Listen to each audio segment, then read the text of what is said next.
हाँ रे रमेश, आज का दिन मेरे घर रह जाता तो क्या होता। आसमान का हाल तो अच्छा नहीं लग रहा है, कब फिर से बारिश शुरू हो जाए। नहीं रे जग्गू, तू चिंता मत कर, मैं ठीक चला जाऊंगा। तू मेरा बचपन का दोस्त और तेरे बेटे का जन्मदिन, वहाँ नहीं आऊंगा ये कभी हो सकता है? असल में कल ऑफिस में बहुत जरूरी मीटिंग है, इसीलिए आज शहर लौटना ही होगा। अच्छा ठीक है, जहाँ तेरे काम की बात है वहाँ मैं तुझे नहीं रोकूंगा। तो बचपन के दोस्त को भूला नहीं, यही खुशी की बात है। चल तुझे रिक्शा में बैठा के आता हूँ।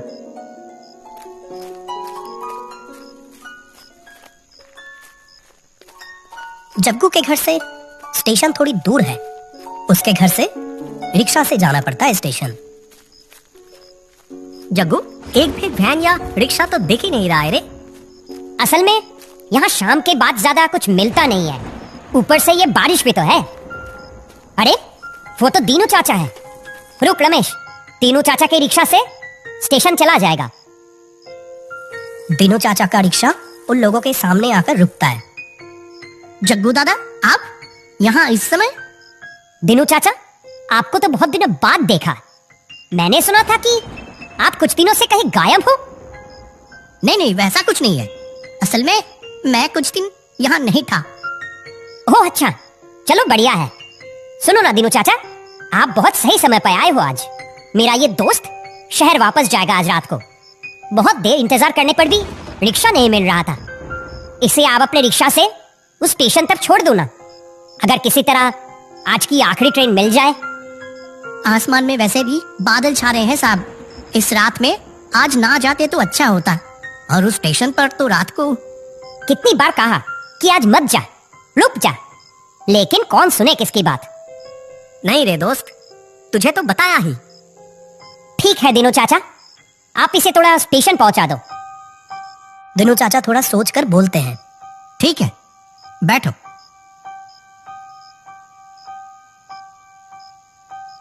दीनू चाचा रिक्शा लेकर स्टेशन की तरफ निकल पड़ते हैं। रिक्शा चलने के कुछ ही समय बाद ही तेज बारिश शुरू हो जाती है। आज आप ना जाते तो बहुत अच्छा होता साहब। वैसे भी बारिश की रात में काफी ट्रेन रद्द हो जाती है, और अगर वो 8:30 बजे की ट्रेन नहीं मिली तो? क्यों ये सब बोल रहे हो? ऐसा कुछ नहीं होगा।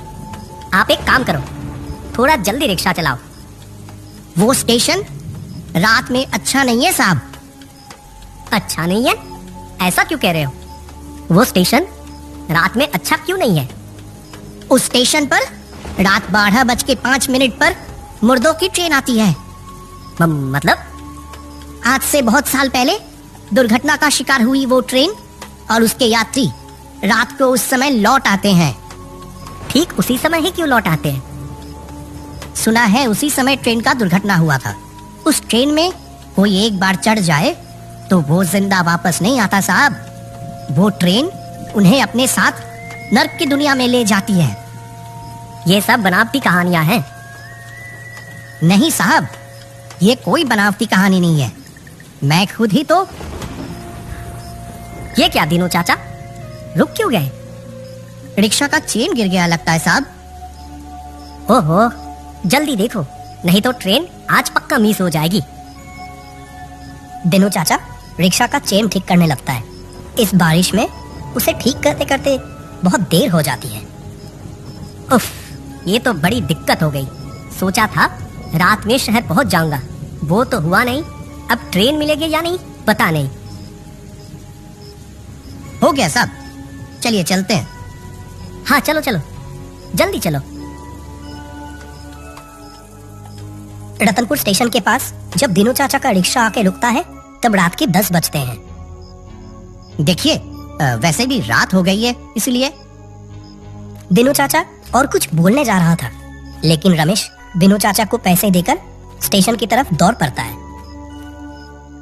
आपने तो मेरा विश्वास ही नहीं किया। मैं भी एक समय विश्वास नहीं करता था और उस ट्रेन में चढ़ा था कुछ दिन पहले, और फिर रमेश स्टेशन पहुंचकर देखता है स्टेशन पूरा खाली है, कोई कहीं नहीं है। रात 8:30 बजे की आखिरी ट्रेन बहुत देर पहले ही चली गई है। पूरे स्टेशन में कोई कहीं नहीं है। देखने से तो लगता है कि काफी रात हो गई है। यहाँ तक कि स्टेशन मास्टर का घर और टिकट काउंटर भी बंद हो गए हैं। रमेश एक बार लाइन की तरफ देखता है। एक सिंगल लाइन दूर आसमान में समा गई है। अब तो कहीं वापस नहीं जा सकते। चलो उस सीट पर बैठकर आज की रात बिता देता हूँ। सुबह की पहली ट्रेन पकड़कर कल शहर लौट जाऊंगा। उफ, कितनी परेशानी। रमेश स्टेशन की बैठने की जगह पर बैठकर दूर खुले आसमान की तरफ देखकर जैसे कहीं खोया जा रहा था। ठीक उसी समय कोई उसके पीछे से तेज आवाज में बोलता है, यहाँ इतनी रात को क्या कर रहे हो? चले जाओ यहाँ से, हैं? मत रुको बिल्कुल भी। थोड़ी देर में आएगी वो ट्रेन।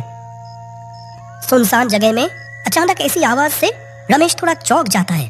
पीछे मुड़कर देखता है, एक पागल जैसा आदमी उसकी तरफ देखकर ये सब बोल रहा है। ट्रेन? कौन सी ट्रेन? रात को तो और कोई ट्रेन नहीं है। किसने कहा नहीं है? हाँ? रात 12:05 की लोकल है ना? पर टाइम टेबल में तो वो कोई साधारण ट्रेन नहीं है, वो है। क्या? चुप क्यों हो गए? रात को अब स्टेशन पर भूल कर भी मत रुकना, नहीं तो वो ट्रेन तुम्हें भी नहीं छोड़ेगी, ठीक मेरी तरह। रमेश समझ जाता है ये पागल है, फालतू बातें कर रहा है। ओह, तुम यहाँ से अब जाओ तो। अच्छा।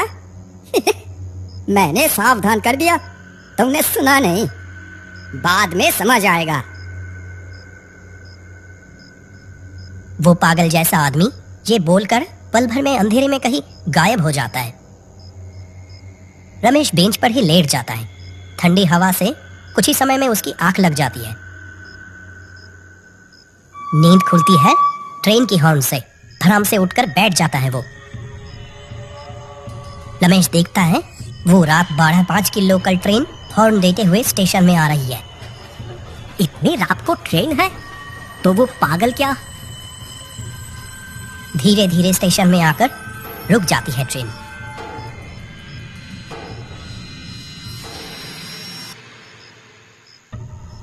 रमेश ट्रेन के अंदर देखता है, पूरा अंधेरा था, लेकिन बहुत आवाज आ रही थी अंदर से। ट्रेन के अंदर किसी को तो दिखाई नहीं दे रहा है, लेकिन इतनी आवाज कहाँ से रही है? रमेश ट्रेन की खिड़की के पास जाकर अंधेरे में ही पूछता है, ये ट्रेन शहर जाएगी? इसके बाद ट्रेन के अंदर से आने वाली सारी आवाज बिल्कुल शांत हो जाती है। कोई अंदर से बोलता है, चले आओ। रमेश और कुछ ना सोचकर ट्रेन में चढ़ जाता है। तभी ट्रेन स्टेशन छोड़कर चलने लगती है। ट्रेन के अंदर पूरा अंधेरा था, कुछ ठीक से दिखाई नहीं दे रहा था रमेश को।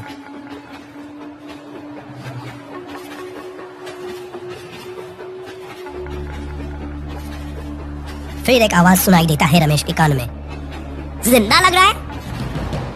लग रहा है क्या? जिंदा ही तो है। कौन? रोशनी जलाइए ना। क्यों? रोशनी से क्या करेंगे? आप लोग हैं कहाँ? कोई दिखाई तो नहीं दे रहा है।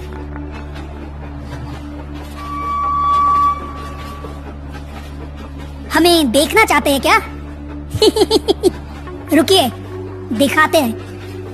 ऐसे समय ट्रेन के डिब्बे की रोशनी जल उठती है और वहां का दृश्य देखकर रमेश बहुत डर जाता है। सीट के अलग अलग जगहों पर सब मरे हुए लाश बैठे हैं। उस ट्रेन के अंदर जो भी बैठे हैं वो कोई जिंदा इंसान नहीं। ये कौन सी ट्रेन में चढ़ गए वो? रमेश के ठीक सामने पड़ा है एक कटा हुआ सिर। कैसा लगा हमें देखकर? रमेश डर कर पीछे हटके दरवाजे के पास चला आता है, लेकिन उतरने का कोई उपाय नहीं। बहुत तेज गति से अनजान रास्ते पर दौड़ रही है वो ट्रेन। एक एक करके भयानक चेहरे सीट से उठकर रमेश की तरफ आते रहते हैं। आप लोग मेरी तरफ क्यों आ रहे हो? मत आओ, इधर मत आओ। क्या चाहते हो मुझसे? सब लोग हंस रहे थे और धीरे धीरे रमेश की तरफ आ रहे थे। रमेश डरकर पीछे हटते हुए भूल जाता है कि वो दरवाजे के बिल्कुल किनारे पर आ गया है। एक और कदम पीछे हटने पर वो बाहर गिर जाएगा। और वही होता है। पैर फिसल कर रमेश बाहर गिर जाता है और लाइट पोस्ट से जोर से टकराता है। सुबह होने पर रमेश धीरे धीरे आंखें खोलकर देखता है। वो लाइन के एक तरफ पड़ा है। सिर में बहुत दर्द कर रहा है। मैं यहाँ आया कैसे? तो तब ट्रेन से गिर गया था। उफ, सोचा था अब बचूंगा नहीं। वो भयानक रात ही मेरी आखिरी रात होगी। ठीक उसके पीछे से आवाज आती है। क्या है? बच गए हो क्या?